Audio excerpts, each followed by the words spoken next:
cloud. Yes, I don't know what the white light is. I think it's basically my, lighting. I prepared something so fantastic for you guys. I was in the study, the lighting was great and everything was perfect up until, Doreen couldn't hear me. And so because she couldn't hear me, it was difficult and we were just looking for the perfect place. And so right now I'm just sitting in my living room and trying to share, time with you guys. But I want you to sit back and relax because I think this is also part of purpose and what purpose is about.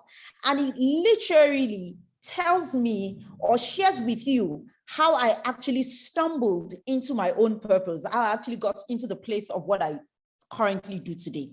And like I said, people say I'm the life of the party and I love people. And it's, just basically because of that I am here today. So pretty much what happened to me was about 12 years ago, I got pregnant. Okay, I think Doreen is back and I don't know if you can hear me, Doreen. Can you hear me? No, I'm not sure what's happening today, but I can't hear you. So looks like looks like today. All right, so I'm going to, since the others can hear me, what I would do is I will introduce you. Okay. So that we can run this, and then I will go back out and come back in and see. I'll just restart my system and see if it works. But let me introduce you and then have you continue. My apologies. Sometimes technology just does that. So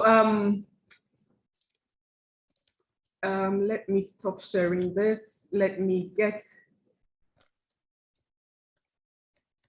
your slides up so that we've got this running. And I'd like to welcome everybody to today's session. What a way to start. Yeah, they say sometimes life happens, right? I guess today is one of those days. All right, so good afternoon to everybody, and it's a delight to have you back with us today. Today, let me put this in presentation mode. All right, so we've welcomed you already, so let's get this rolling. Today is episode 6, so effectively we have one more session to go. It's been 6 sessions of inspiration, of sharing hope and sharing our stories so that others can learn and heal and move on. So again, I'd just like to remind us that YWL is built on this account proverb that says someone's story might be the key that unlocks the door for another. And so the whole idea is that when people share their stories, we pick insights from them so that in the event that we are faced with something similar, we already have lessons to draw on so that we're better equipped to move on. Let's just see if we can, if I'm recording this, just to be sure, because all right, so we're recording, that's good, just for those who miss it to have the recorded version. Okay, all right, so just to issue a disclaimer, the story you'll hear in the next 1 hour, 70 to 90 minutes together, actually, it's purely from a personal perspective. The speaker is not here in her capacity as a psychologist, counselor, or a psychiatrist. She's here to share her branch out story, and we have a dialogue after that so that we can all learn and move on, so that once we're faced with our own branch out experience, we are equipped to move on. So it gives me great delight to introduce today's speaker. Today's speaker and I met, it must have been 1988 or 89, suddenly I don't remember, but 2 young girls met in boarding school. I was coming 5 hours away from my house. She was coming 24 hours away from her home. And we met in boarding school for the first time. Crystal Chigu, we affectionately call her Sumbo when we were in secondary school. But Crystal is a mother, she's a wife, she's a sister. She calls herself a friend coach as well. And she's a grief recovery specialist. Her life's mission, her purpose, it's all around healing, recovery, and Oh. Now, when she described herself as the life of the party, I kind of smiled because from as long as I can remember Crystal, she's fast and furious. Like she moves, you know. She's you'd actually, if you had to pick a color for her, it's inspirational yellow. So Sumbo, it gives me great delight that you are excited to come on New Work Love Summit and share your story. I don't take this for granted at all. I'm so grateful to host you, and really sorry about technology messing us up initially, but I'm just going to hand over to you and then move in and out again and see if it works. But over to you, Crystal. Do I stop sharing so you share from your side? I'm not going to be sharing. Okay, I keep forgetting that you can't hear me. Because now we're going to be using quite a bit of sign languages if I stay on. So if you, yeah, I agree with you, Susan. It's a really beautiful picture and she smiles. Okay, so Doreen, basically what I'm doing is I'm taking over from you and I'm just if you check in your email, you should see the slides as well. Alternatively, I can, if I leave, because I want to log out of the system. Okay, you know what, not to curtail this, let me stay. I'm the only one who can't hear you, but everyone else can. So let me move the slides for you. Does that work? Okay, all right, that's fine. So that we don't keep our beautiful listeners waiting. So I'm going to move to the next slide, and just to start with a question, Crystal, tell us how your story starts. Take us to the very beginning. So basically what happened was 12 years ago, I gave birth to my daughter, and, you know, my daughter actually, like everyone else, I just wanted to get married. I just wanted to, you know, move on with life and ensure that I, you know, get married. And so afterwards, I got married, and interestingly, I got pregnant in Ghana. And that was about 6 months after I got married. And after I got pregnant, everything was fine and moving on smoothly up until the point where, you know, I gave birth to my daughter. And the day I gave birth to her, there was a bit of drama. Like the nurses will go, where's your husband? What's going on here? And all of that. And so with that, I knew that there was a problem, but I didn't know exactly what the problem was. So after I gave birth to her, we were in the ward, and my husband told me, you need to eat. And I'm like, I'm not hungry. He goes, just eat, eat, eat. I'm like, why do I need to eat? He said, the journey ahead of us is far. Little did I know what was coming my way. I just knew that, you know, everyone was acting funny and behaving funny around me. And especially, you know, my husband. So the orthopedic doctor came in and they said, we're supposed to be discharged because everything is fine. It was a natural birth, but I need to stay a little bit more to, you know, go through some tests. And I became a little bit apprehensive. I did not even think of checking my daughter's limbs or checking exactly what. For me, I just like everything is fine.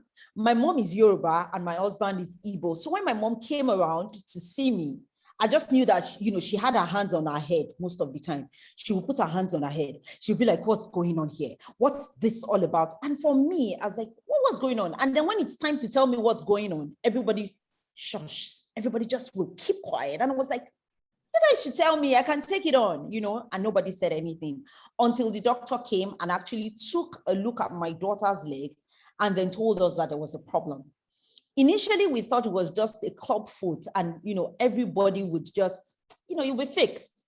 But eventually we realized after a series of tests that she had a missing bone in her right leg and also a missing kneecap. So she didn't have a bone in one of her legs and, you know, it was flabby. It was just pretty much like a chicken that didn't have a bone. Of course, I started crying. I cried, but I didn't think that my cry was just for that day. I thought, I didn't think that it was going to be for a very long period of time. I thought it was just for that day. So I cried just in that period, and I kept crying. I kept asking questions for perspective. I gave my life to Christ in secondary school. So I've been a Christian, almost all my life. And so I started wondering, did God forsake me? Is this normal? And was just looking for solution everywhere. And if you're in Africa or you're an African, you know that, there's a taboo and superstition to almost everything. So, some people came and said, maybe God is punishing you for your sins. Some people felt maybe I used my daughter for juju or something. And so many things just came up. I would cry every day. I was frustrated. I was tired. I was, I didn't even know what to do, right, with my life. And that's how the journey of my purpose actually started. I would cry every day. If you've ever seen somebody that cried for 2 years straight, I'm that one person, because I cried every day. For every time I looked at my daughter, I would look at her face, I'll be like, this girl is really beautiful. But when I look at the leg, I start crying. But immediately, I think about 6 days, they told us that we needed to amputate her leg. I'm like, amputation? I've never heard it before. It's not in our family. Who is it? What do I need to do? And so I started seeking help. I would write every hospital. I would send an X-ray. I sent it to India, to the UK, to Indonesia. There's no country I didn't send it to. And also in Nigeria, I was just doing a lot of research. But every time they saw the X-ray and the diagnosis, they came back to us and told us that the leg needed to be amputated. And so we told ourselves that, okay, we'll go ahead with the amputation. Then we got, we got an appointment for the surgery to happen. And then 2 days to that, we fled. We did not go back to the hospital. They called, and we just didn't, stay in touch with them. We ran away. Then after about 6 months again, we felt, let's go back. And then we went back again, and then they started looking for her file. Said, that's God speaking to us, telling us that we don't need to do the surgery. And then after that, they found her file again. And after they found her file, then the doctors went on strike. All of this for us was a sign from God saying, don't do the amputation. But after waiting 2 years and 3 months, we decided to go on ahead with the amputation. Little did I know that it was a setup. Little did I know that anything was going to come out of it. But for me, it was just, I wanted a better life for my daughter. I wanted to literally just see if I could take away that pain from her and see how to turn it into joy. And immediately she went through the amputation. The next thing that I wanted to do was just help her live a full life. So we started looking for how to get her prosthetic limbs. And, in getting her the prosthetic limbs, she started walking. I tell you, the 14th of November, 2011 was the best day of my life, because literally I saw my daughter, whom I had carried for 2 years plus, able to stand by herself, able to walk by herself, able to make movements. And really, the first day she made that movement, that brought a lot of tears to not just my eyes, even my husband's eyes, because before then we had cried so much because she had to be amputated. Doreen, I don't know if you can hear me now. Yes, so I'm dialing on my phone so I can hear you. And I think technology helps us. Awesome. And, to everyone out there, the first thing for me on how my story started is the fact that I realized that the fact that you're a Christian is not enough for you not to go through the trials and the pains and the, different things that life would throw at you. Because that was, about the first time in my life that I was going through a major shake that I did not bargain for. My school had gone well. I had a great job. Everything around me was moving fine. And now I was getting married. And then, boom, I had my daughter with a congenital limb deformity. So pretty much that's how the story and the journey of my purpose started. And afterwards, I just wanted to write. I wanted to be able to pour out my pain on paper. I love paper and biro a lot. Anyone that knows me so well knows that the gift you can give me, and I would never be tired of, is a journal and a biro, because I journal every day. And so I wanted to share my pain, not with the world per se, but with myself, like just write it down, because it will make me feel better. So I started blogging, and I started writing on, when I got the news of my daughter, how I felt, what I wanted to do, how I wish a good life for her. And when I started writing, I realized that people started reading and giving comments about it. Then I got a call from the hospital, and they wanted me to talk to a mother that had an exact same scenario as my daughter. She had given birth to a child that had a congenital limb deformity, and she did not want to amputate the leg. And so, even though I didn't know what to tell her, I basically just told her my story and told her exactly the joy that I felt the day my daughter started walking. And then she said, "Thank you very much. I'll go in for the surgery." And then they came back to me again and said, "We don't know if you know someone that can help her get prosthetic limbs." And I said, "Prosthetic limbs? Okay. I don't have the money to provide her with the prosthetic limbs, but let me come back to you." So I went back to the office and told some few friends about it, and said, I met this woman, has a child that has a congenital limb deformity like my daughter, and she needs 2 limbs and not 1 limb. And I'm hoping that we can raise the money. And then my friend said, "Oh, I'll give you 25,000 naira. I'll give you 50,000 naira." And that's how we raised about 600,000 naira, and we were able to provide the girl with prosthetic limbs. After that, I came back and I said, what if we're able to give another child prosthetic limbs? And pretty much that's how I stumbled. I won't say that I knew what my purpose was. I mean, I know that I love people. I know that I love, I'm very jumpy and want to put smiles on the faces of people, but I didn't know how to. I didn't know that the pain that I had gone through was where I was going to find my own purpose. So basically, it stumbled on me. It just fell right on my laps. And what happened was I took advantage of it. I did not wait. I did not try to say, what if not? I just took it on, and I just wanted to do it. I think the scripture that comes to mind for me is that scripture that talks about whatever your hands finds to do, that you should do it with all diligence. So basically, what I did was I did it with all diligence. I just took it on. It was a pain, but because other people were smiling from it, I decided to say, you know what? I'm going to do this with joy. But let me say here that one of the things, though, was I would not take all the credit, because I think God gave me a lot of strength, and my faith was foundational for helping me to find joy at the end of the day. Okay, over to you, Dory. All right.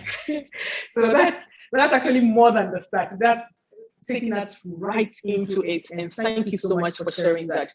But was there any point during the journey where you felt guilt, or I could have done this better, and how did you handle it?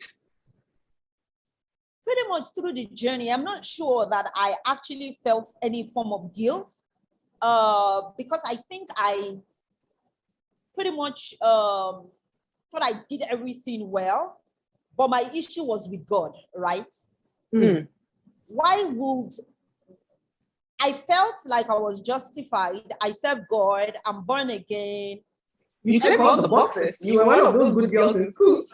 Yes.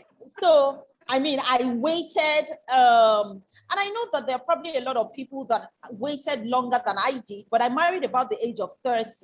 So I'm like, most of my friends married at 24, 25. I waited for 6 years. I kept myself. How come this happened to me? Is God faithful? Is this what God's faithfulness is all about? Is this what serving God is? And so I think I had more of questions than guilt. I asked a lot of questions. I asked questions every day. I cried every day. But in all of everything, the one thing that I know was I could hear every day God saying, I'm going to take care of your daughter. And I'm like, I don't know what taking care of my daughter meant, because for me, taking care of my daughter meant her leg should just grow back. I don't want any other thing but her leg growing back. So I didn't feel guilty because it wasn't like I did anything wrong. Again, I'm not a perfectionist per se, but I am one person that will be like, the Pharisees and the Sadducees of I am perfect. Like I pray at the time I should pray. I read my Bible. I give my tithes. I give my offering. So pretty much I felt like I was justified. I didn't think that there was anything that I had done wrong, right? But, today when I sit back with the benefits of hindsight, I am so happy with how far God has brought me. The things that having a child with disability has brought me, the kind of fame, the kind of smile that comes out on a daily basis. So it wasn't more of the guilt. It was more of, I serve God. And I think that if you're a Christian or you're someone of faith, listening to me, we feel pretty much like we are, the fact that we are Christians or the fact that we have faith in God is enough to justify us not to go through any problems or any troubles at all. So pretty much, I didn't expect that I would get any trouble. Of course, I know about the story of Job, but I'm not Job. I'm like, I have Jesus Christ, and he has taken care of all of this pain and this shame and everything. Why should it come my way? Another thing that I think I struggled with, though, apart from God, is the shame of what would people say. So for every time that I was going through my questioning God, it wasn't even really, when I sat back to reflect later, it wasn't about really how my daughter would feel and or what will happen to her. And even as I connect with parents, across the universe today, it's first us, right? You start asking yourself, what will people say? How would people perceive me? And I waited. And let me put it out there also. I'm Yoruba by tribe and my husband is Igbo. So we had a bit of drama when we wanted to get married.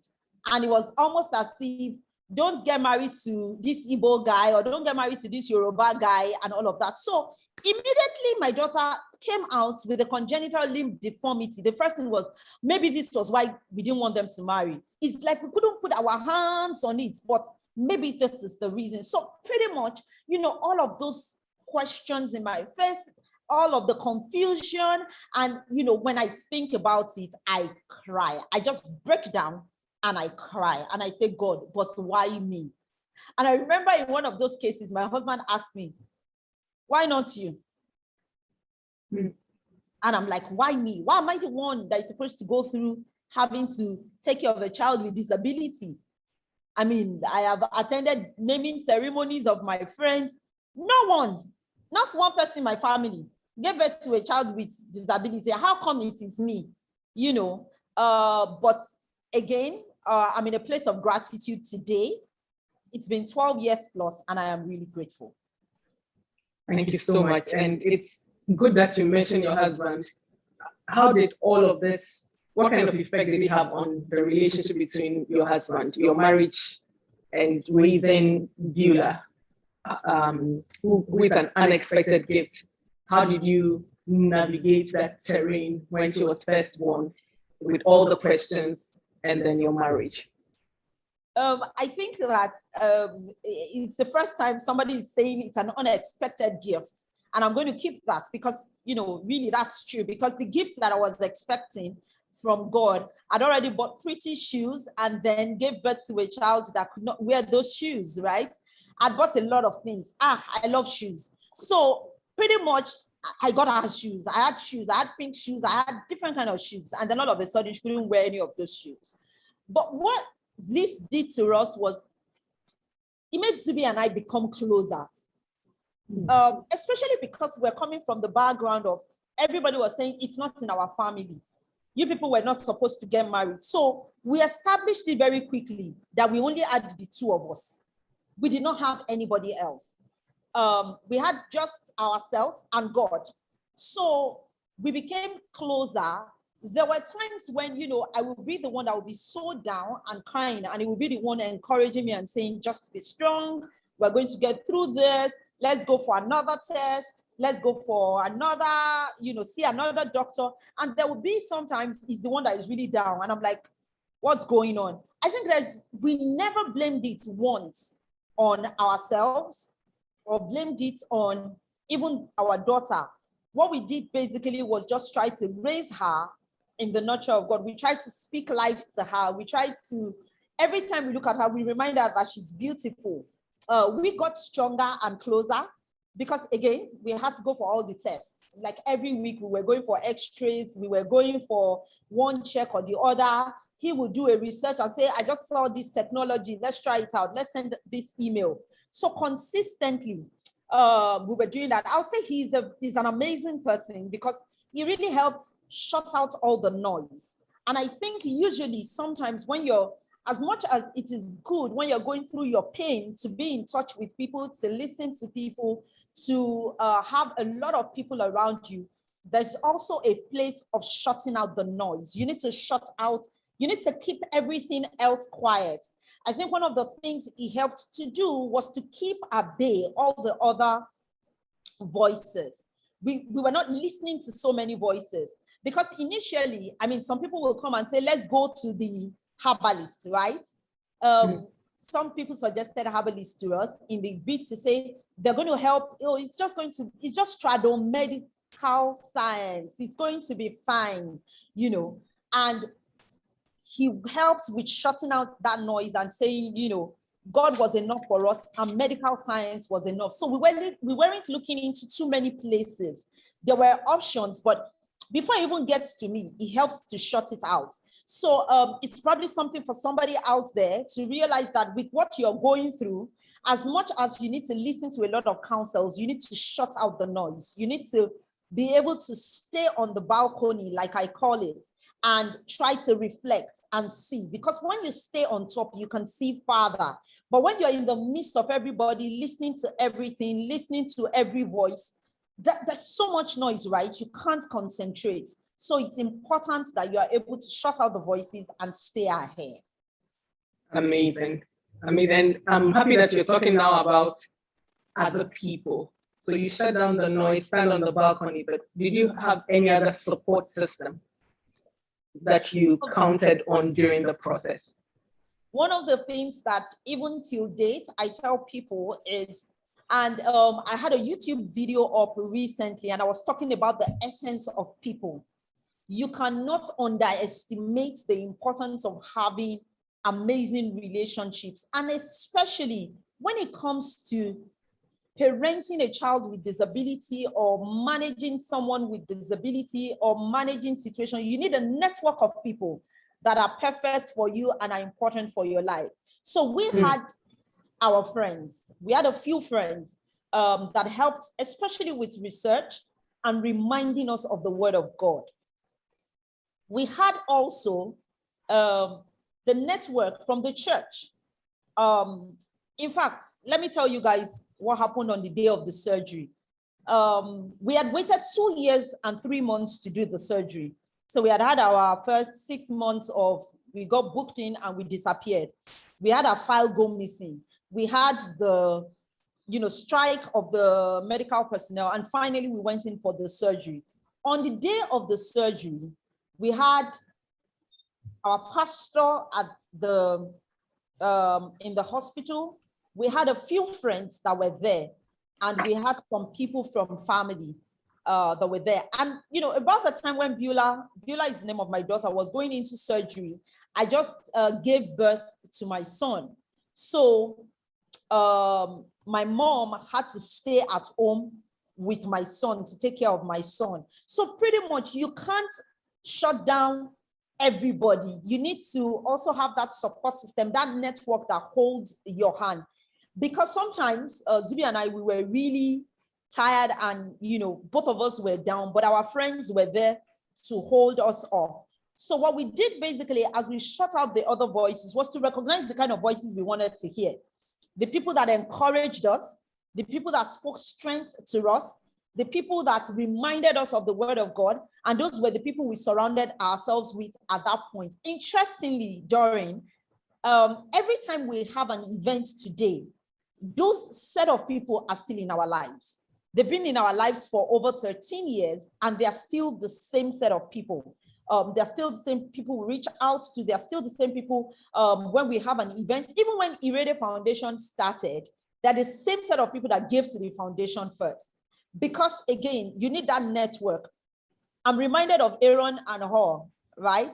Having to lift up the hand of Moses. So we need that support. We need it all of the time. Even as you shut down the voice, you need to be able to define who are the right connects around me that will help me to go through what I am doing. You know, I'm currently working on a rebranding, and it's interesting because it's this same set of people that I've sent my new logo to look at it, give me feedback. What do they think?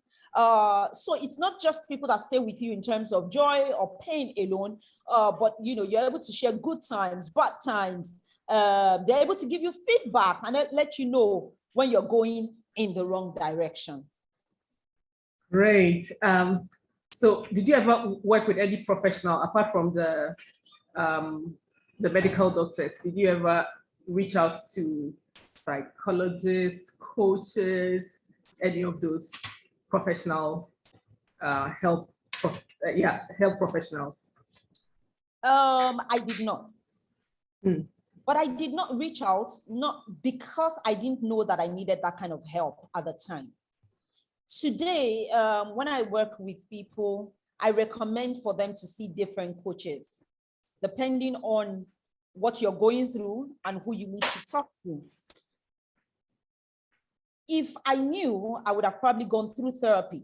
So I think the 2 years and 3 months that it took, it was therapy for us because we were connecting with different people, but not on a professional level.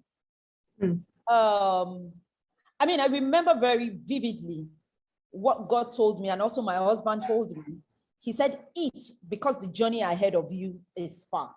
So I did 2 years and 3 months of eating and healing. I didn't particularly have any professional hold my hand. And I think it's something that happens in Africa today. A lot of us don't go for therapy. We try to manage it ourselves. But the truth is, you need, from my experience over time, you need a professional to work with. One place in my life today that, you know, I work with a professional all of the time is my marriage. So we have a marriage coach that works with us. And sometimes when I tell people I have a marriage coach, they go, Crystal, are you having issues in your marriage? And I said, no. I said, have you ever thought of it as in when you do your health check annually? You just go for your health check. You just want to check and be sure that you're fine and things are fine, right? And so we do a quarterly connect with our marriage coach. And, you know, sometimes you take some things for granted and you just realize that, oh, wow, so, you know, listening to somebody else, checking for perspective really helps. And you cannot go through a form of pain and not go through recovery or therapy, as the case may be. It's very, very important, whether you've gone through a divorce, whether you've lost a child, whether you have lost your job, whether you have the unexpected gift like mine that you were not expecting, you just really want to go through. Recently, a friend of mine went through a very traumatic experience, which I'm unable to share. And one of the key things that we had to tell her is you need to go through therapy, and not just you, your husband, because you just start seeing that you are getting upset and angry over nothing. You don't know where it's coming from. You're not able to track and trace it. So it's important. Even though I did not, today, I will recommend that if you're going through some form of pain, don't try to go through it alone. You need a professional to take your hand through and help you go through. Counsel and advice from friends and people that care about you is good.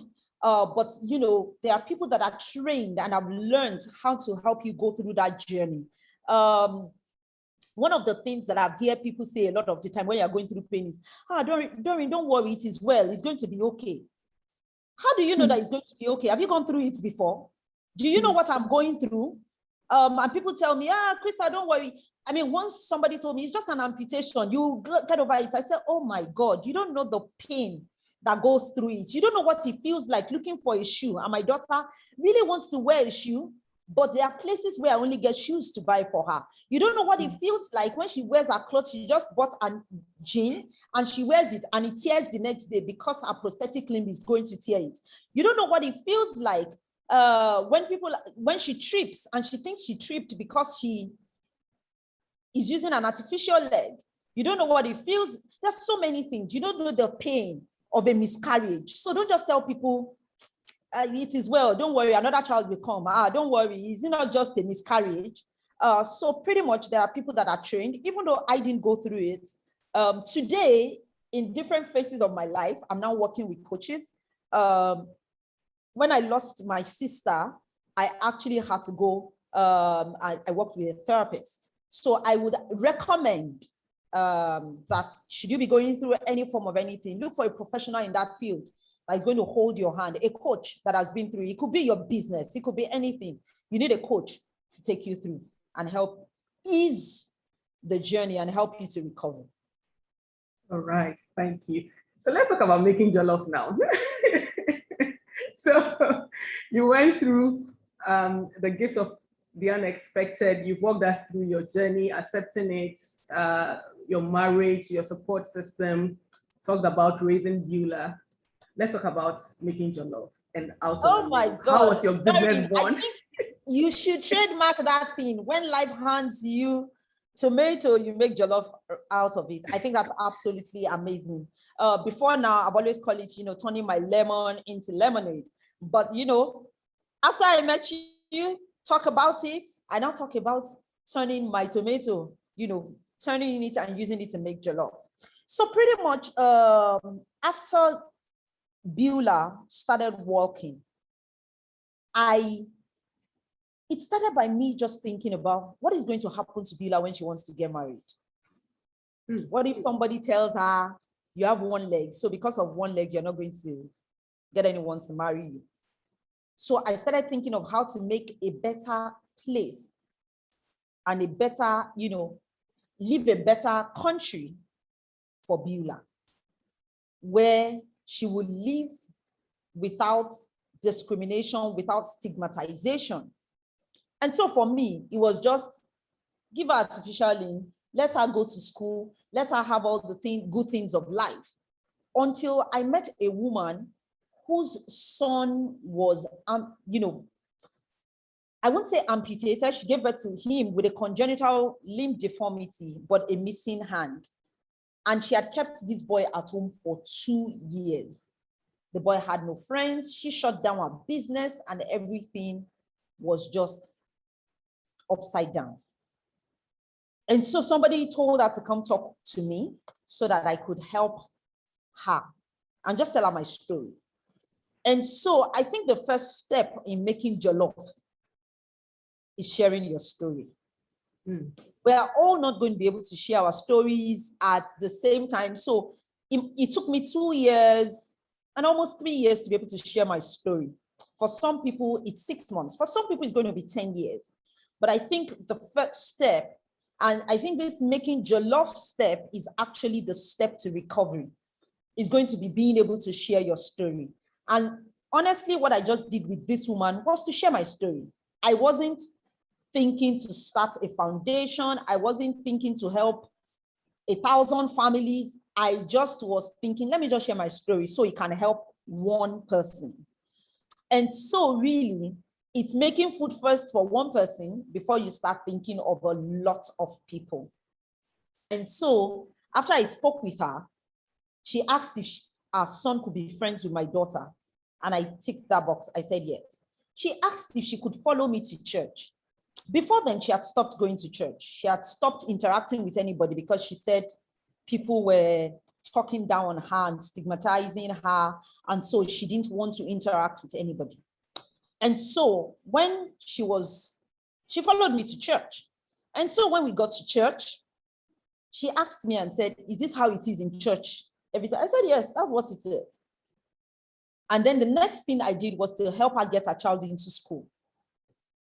the boy was not going to school. So I helped her get a child into school. After getting a child into school, she would come to my house, thank me every day, but the boy was now in school. And so my question is, how many more people are keeping their children at home because of this? So I decided to tell my story again. And I'm talking about telling your story again on national TV. And so I got someone that interviewed me and I put my story out there. And then people started reaching out to me. People started reaching out and asking, how do we do this? How do I have a child? Actually, yeah, but I've not been able to bring my child out because of this, because of that. So I said, that means it's possible for me to do this on a large scale. Meanwhile, I was still working in a company. So I looked at the 3 things that worked for me. And I did not try to do what people wanted me to do. It was just what worked for me. And the first thing was educating the society. Remember, when I gave birth to my own daughter, nobody was sharing their story. Nobody was talking about it. All the examples that I had and everything that I saw was outside of the country. So I said, okay, I'm going to educate people that having a child with disability is not a taboo. Having a child with disability is not your fault. Having a child with disability is not the end of life. You can live life to the fullest and your child can live life to the fullest. So I wanted to educate. The second thing was I wanted to be the shoulder for somebody to lean on. Apart from family and friends, there wasn't any organization that was like a support group. So I wanted to just be that shoulder for someone to lean on. So if you needed to go through the same thing that I've gone through, I will be there to support you. I will be there to hold you. And then the third thing was giving artificial limbs to people that couldn't afford it. Because of the experience with my daughter, I know that artificial limbs are very expensive. So I thought about it. There will be people that even want to give the limbs to their children and they can't afford it. What if I'm able to galvanize support and we can give limbs to those that cannot afford it? So that's how, I started talking about it, started working within these 3 things that had worked for me. And, just like you would say, and if we think of jollof, it was just using my own recipe because that's how my own jollof came out perfect. I would just basically share that with people. And at that point, I realized that it was beyond me. It was no longer my story. It was the story of a lot of people. So at that point, I decided to incorporate it and start a foundation to support children that have been amputated. But my goal was not to reach 1,000 children. I just wanted to do 1 child at a time. And that's another thing that I want to say when you're going through and you're trying to pursue your purpose. It's good to have big dreams and great dreams and large dreams, but can we keep it small and have 1 achievement? And as you have 1 achievement, you can build on that. So pretty much, that's what I did with myself, with my life. And for every time I listened to another parent, I shared my own story. There's never a time that I've tried to share somebody else's story. All I did was share my story.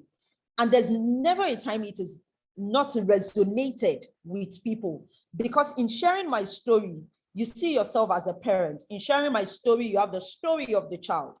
And even though it's the story of amputation, I've also seen a lot of people, have it, and they can model it after their own lives. Think of somebody that has a miscarriage, for instance. In your own case, the miscarriage, in my own case, is an amputation. In your case, is a miscarriage. Families are still involved. I'm excited today because it's not just my joy. I think I've been able to have a lot more people feed from it, and it keeps growing. It keeps growing, and the children are growing. We've done over 186 limbs. I think we're going to about 200 limbs, and it's just getting better and better. And like I said, it's no longer my story. It has now become the story of every one of us. And thank you so much for that. 2 days ago, the speaker mentioned that she wants to be a light to someone. And I remember as we worked through her slides, I said, would you want us to reform that a bit to be a light to people? And she said, no, Doreen, I need to keep that one. And for me, you saying it again today, it means it's a message that I probably need to hear, and probably somebody else on this call. Let's start with that one. So thank you for reiterating that. But let's talk about 7 others now. You've made Jollof, you've served 186, almost 200. If you stand on that balcony that you mentioned and you look ahead of you, what do you see? A whole lot, Darren. And this morning, I was speaking with someone that really matters in my life, my pastor, and I was sharing with him some work that we're doing and some funding that, sorry, every time I talk about my story, I get a bit teary. It's because God has really brought me a mighty long way. And I was sharing with him something that I'm cooking. And as soon as it's cooked, I'll share it with you, Doreen. And, probably you can share with people, but it's really big. It's really, really big. And like I said, it didn't start with trying to serve everyone. I just wanted to serve one person. But the first thing is, when you're thinking through recovery process, the way God has brought me, and we've talked through, interestingly, I don't think I've ever mentioned this to you, Doreen, because we've not talked about it. I have something called the Hope Grill. And it's actually the method which God took me through. And it's the method that I used. And interestingly, we've talked through each of it. And the part that we've not talked about is serving people.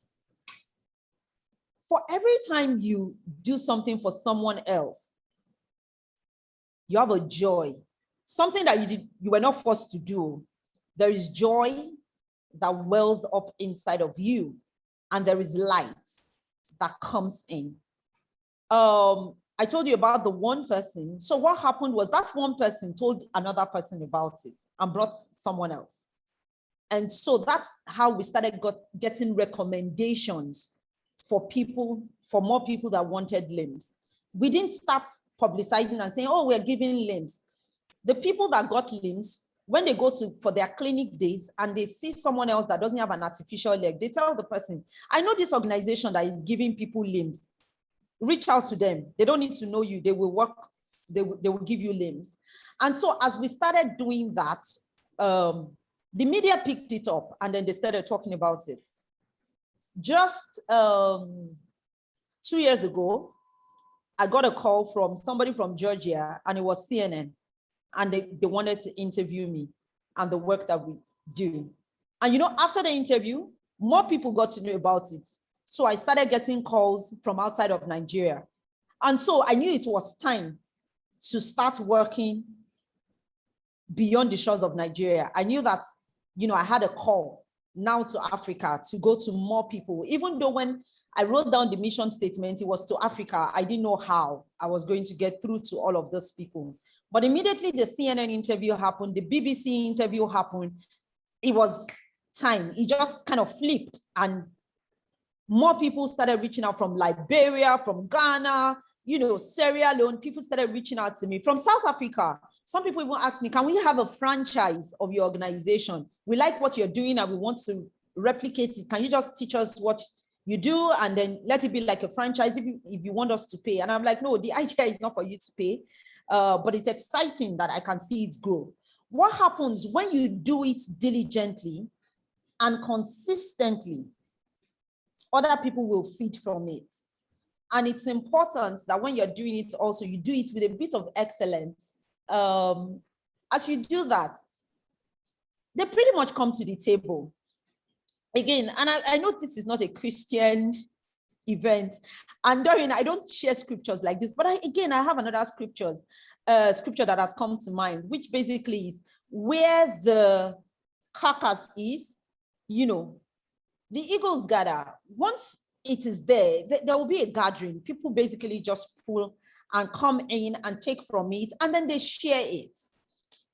But one of the ways it's been easy to share and be able to reach out to more people is through media. So the media has kind of, publicized it, made it bigger on social media. A lot more people hear about it. So two types of people, really. The people that want to get limbs and the people that want to impact others. So we're serving those two people. We're serving the people that want to impact. They want to give back. They don't know how to give back. So they just say, oh, I love what you're doing. And they put their money into it and they are beneficiaries of it, because you know what? They also get blessed. Then the people that actually need the limbs, or the people that need the counseling, or the people that need the service that we provide, they also automatically get it. Doreen, I've not shared it like this before. I've actually not had this revelation before. Okay. It happened on YWL. We'll share the recording. Yeah. Thank you so much for sharing your journey. For me, it starts with that one. Share your story. Let me say also, and I think you just said it, for you to serve others, all you need to do, own your story and share it. Own your story. Own it. The way I can so relate with that. Own your story. Own it. Own it. Yeah. Be authentic with it. Be real with it. I don't try to, and I don't know how many people know me that on this call. I actually don't try to tell you something else. It's just the Beulah story. Yeah. I don't have any other story. There are other things that have happened to me in my life, but yes, but this is the story. It's the Irede story. It's where I found purpose. It's where I knew that, oh, all of a sudden I now do something for non-profits. All of a sudden, people call me and say, oh, come and teach us how to fundraise. The only reason I'm teaching people how to fundraise is the Irede story. The only reason people tell me, come and tell us about storytelling, is the Irede story. The only reason that I'm on You Work Love Summit is the Irede story. So own your story and share your story. Yeah. Thank you so much. But for the Ghanaians on the call, what does Irede mean? Irede is actually long. It's Ireoluwade, which means the goodness of God has come. And it's my daughter's name. So I just shortened it and call it Irede, goodness has come. And pretty much I think it summarizes what we do at the foundation. We just bring goodness to every child that is amputated, to every parent of a child that is amputated, to anyone that has a sibling that is amputated. And that's basically the heart of what we do. It's a beautiful story. I picked this picture from your Instagram page. What comes to your mind when you look at this? I see progression. I see growth. I'm reminded of, just like you said, trust the process. Because really, these are some of the processes that my daughter has used. She has actually used about 13 so far. And I remember the first day that, she tried to take her first step. And, she would walk in a funny way because she was taking long strides. She had never walked before. And the first limb, and basically, I think you just summarized it. Trust the process. Yeah. Mm-hmm. Krista, thank you so much for the story. And you did mention to me that you wanted this to be as interactive as possible. So yes, we're going to stop talking here and ask people for their questions, feedback. If there's anything you want to ask Crystal, the Hope Grail, own your story. Share it one person at a time. This is the time to do that. And the way we'll do it is to hit the Q&A for questions, chat box for feedback or anything you're taking away. And you can just simply raise your hands virtually and we'll enable you to speak so that you can ask Crystal directly. I'm just seeing what's happening in the chat box. Santola says it's a beautiful story. Susan I see a question from Deborah. And I'm just going to read it out for everyone. She says, did you have fears during the pregnancy period for your second child? How did you handle the fears? I had serious fear of having children who would be mentally and intellectually challenged because I had a sister like that. Took care of her since 2 years, assisted her to walk and dressed and eat. Deborah, yes, I did. In fact, I decided I was going to have just one child. And I wasn't going to have any other child. And maybe it's a good time to share the story of my second child. He's 10. And when I was pregnant for him, initially I did not want to be pregnant. Somehow I got pregnant. And then I started bleeding. And so because I was bleeding, I went to the hospital and I told the doctor that I wanted it to do an evacuation because I don't want a repeat case of my daughter, even though science could not really tell me what it is and why, my daughter had a congenital deformity. And so the doctor asked me a few questions and I said, you know what, I just want to evacuate. I don't want to make my child go through this again. And they ran the test and they said, all you need is just bed rest, your child is good and all of that. And so when I look at him today, he's 10 years. I sometimes tell him when he's being naughty, I'm like, you are the same person they told me to evacuate to, mind yourself. And so, yes, I had a lot of fears and apprehension. I was doing scans every week. This time around, when I go in, I would tell them, oh yeah, check the fingers. Are the fingers complete? Can you count? Can you show me? I had a lot of apprehension. And that's also, what happens when you go through trauma. You have a lot of flashbacks. Sometimes, you feel like it will happen. It's like something that has happened before to you. And that's why it's good that you have a support system, people that you can talk to. And one of the things that Doreen, reminded us of is the fact that you probably need a therapist to help you go through and you walk through that process. There's something that also works for me. And like she said, we're not being prescriptive and we're not psychologists, but I'm a Christian, so I have affirmations. I remind myself of the word of God. So through the pregnancy of my second child, even though the doctors were checking their beat and all, I had affirmations and I reminded myself of it. I, kept speaking the word and kept saying that, my son is perfect. All is perfect around him. And I spoke the things that I wanted. It doesn't mean that if you speak, things will not go wrong sometimes.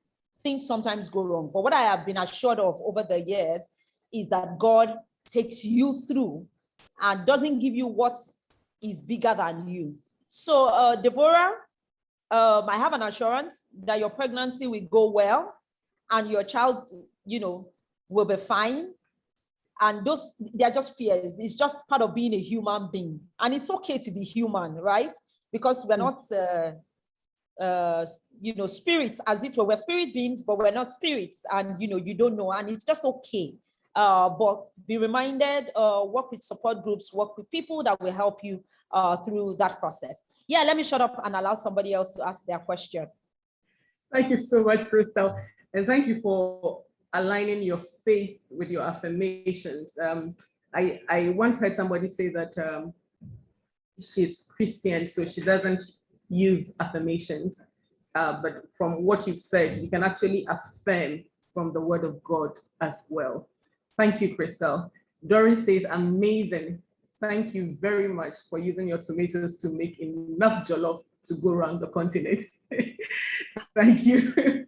And I just see feedback coming from the chat box on the story and blessing you for sharing it. Deborah says thank you so much as well. So I'm just going to say, you can unmute yourself, ask a question, or just raise your hand and we'll do that. Or you can hit the chat box and tell us what's the one thing that you're taking away from today's session. And Crystal, if you permit me, I'm going to share the email that you have, especially because you're also in grief recovery, what do you call it again? Recovery, yes. So if you're going through something and you need to reach out to a professional, Crystal is a specialist in that area. She's trained to do this so that if you need a professional to work with, that's the email. And the power of technology allows us to work across borders as well. Susan says what she's taking away. She says, share and own your story. And I keep saying, everybody has a branch out story. And sometimes a series of branch out stories. When I think of life, I see life as several mountains put together, several peak seasons, and several valley moments. And like you've said today, let's own our story and share our story. Doreen, I feel very strongly to share this. Sure. As we talk about purpose, there is provision in the place of your purpose. So sometimes I see that people try to take on other people's purpose, or the purpose that looks sexy, in quotes, enough. So for instance, Doreen is talking career growth and talking to women and all of that, and that looks like what is perfect and is sexy enough. So that's what you want to do, even though you know that what you should be doing is probably farming, right? And so because of that, you try to take on what someone else is doing, and you basically decide to go in that path. But what I have realized over the last 9 years of my life, before Irede Foundation, I worked for Procter & Gamble for 13 years, and I love to sell. In fact, my husband still told me 2 days ago and said, there's somebody that needs help with setting up a sales team, and he really thinks that I can help, and he wanted me to provide support for them in that arena.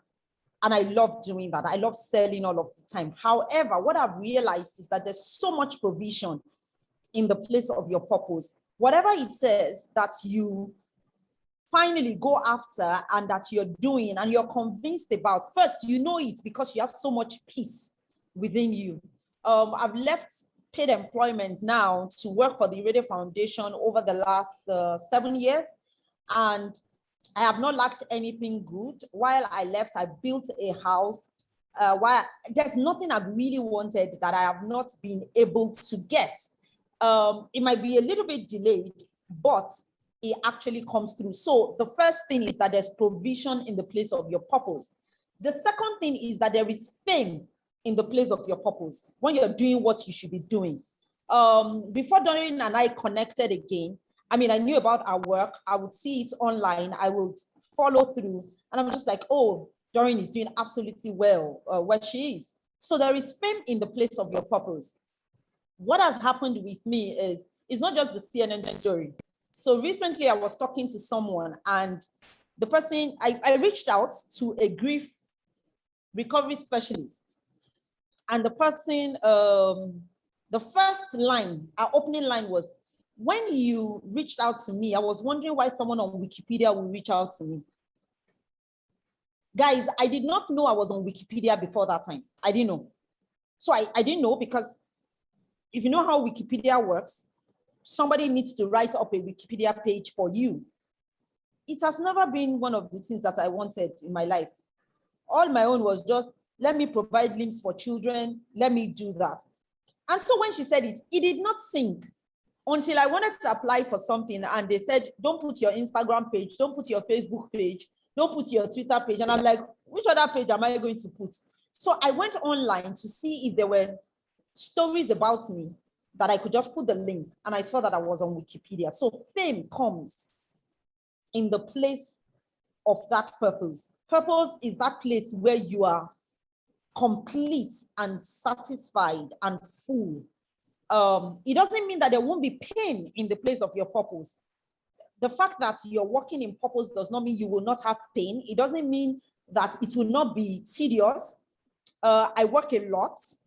They call me a workaholic, but trust me, it's just still in the place of this purpose. This is what gives me the energy, and then what I do. And then thirdly, there's completeness in the place of your purpose, especially as you start to, grow older, and there's so many things that you want, and you're thinking fulfillment and all of that. It's only staying in the place of your purpose, and it's only staying in the place of your purpose that you feel very complete. And purpose does not have to mean that you will birth or start something. Sometimes for some of us, it's working for someone, and you feel so complete, and you feel so together and at peace, and everything is working, and it flourishes because you are in the place where you should be. So you don't have to start something new. You don't have to be starting an NGO. You don't have to start a business. You don't have to be a coach. You can just work for somebody, and that is the place of your purpose. I hope I made sense, but I just really felt to put that out there. And thank you for putting that out. There's provision, there's fame, and there's completeness in the place of your purpose. Thank you so much, Crystal, for that. Okay, I don't see any other comments in the chat box. I can imagine that we put out there everything we want to put out there.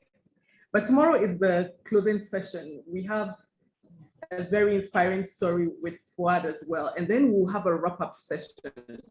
And for our wrap-up session, please come up with lessons that you picked from all the sessions that you've been to. I will send an email to all the other people who've come through the various sessions so that we will share one thing that we'll begin to do differently as a result of YWL2021. So let's see, Micah says, thank you so much, Crystal, for your amazing, amazing session. Susan has captured your 3 sentences really well: completeness, fame, and provision in the place of purpose. Emilia says, Crystal got it. Sorry, Crystal got in late, but God bless you. Emilia, I know you go watch the session after this. Yeah, Micah says, thank you again, Doreen, for your work, love. It's a total blessing. Thank you. Irede Ampa, goodness of God has come. Ampa in tree is indeed. Yeah. Awesome. Yeah, so I'll take that on also. Thank you so much. Thank you. Yeah. So Ifa also says, we bless your husband. Daddy Zubi, we bless you. I will tell him. I'll tell him. All right. So all of you on the call, I just want to say thank you, thank you, thank you for joining. Tilda says, thank you, Ma. Purpose sometimes is not starting something new. It could be you working for somebody and you find fulfillment. Absolutely. Some men ran away if I said yes, but that is to be stayed and he grew with us in the process. Groa says, thank you, Crystal. Crystal, on behalf of everybody who is on the call and those who go and watch later, on behalf of myself and the team who supports me, I just want to say thank you. Thank you for sharing your story. Thank you for making Jollof for one person, but not keeping it to one person and sharing it across the continent of Africa. But thank you for sharing that recipe with us as well, so that in our own small spaces, we can begin to make our Jollof, and we'll remember to share it with one person. And we hope that it's tasty enough that it goes around. Yeah, but thank you so much. I'm most grateful. All right. Thank you, Doreen. Okay. Thank you, the team. You guys are amazing. What you're doing is amazing. God bless you. God bless you. God bless you. God bless you, Crystal. God bless you. All right, and so to everybody who came today, if you haven't registered for tomorrow, which is our final session, the second version of me, you don't want to miss that session. Fuad will share his journey through living with a condition that he didn't know existed until he was diagnosed, and what life has been like managing that and living a fulfilled life till now. So please, if you haven't registered, please register. Join us tomorrow, listen to another inspiring story of hope so that you, Doris says, please extend it by 3 days. Yay! Okay, it's 8th to the 14th of August every year, so long as God gives us life, and we will bring us stories that inspire hope in other people. So thank you all for joining us today. Stay blessed, and I'll see you all tomorrow. Sumbo, already atata. There she go. Bye-bye.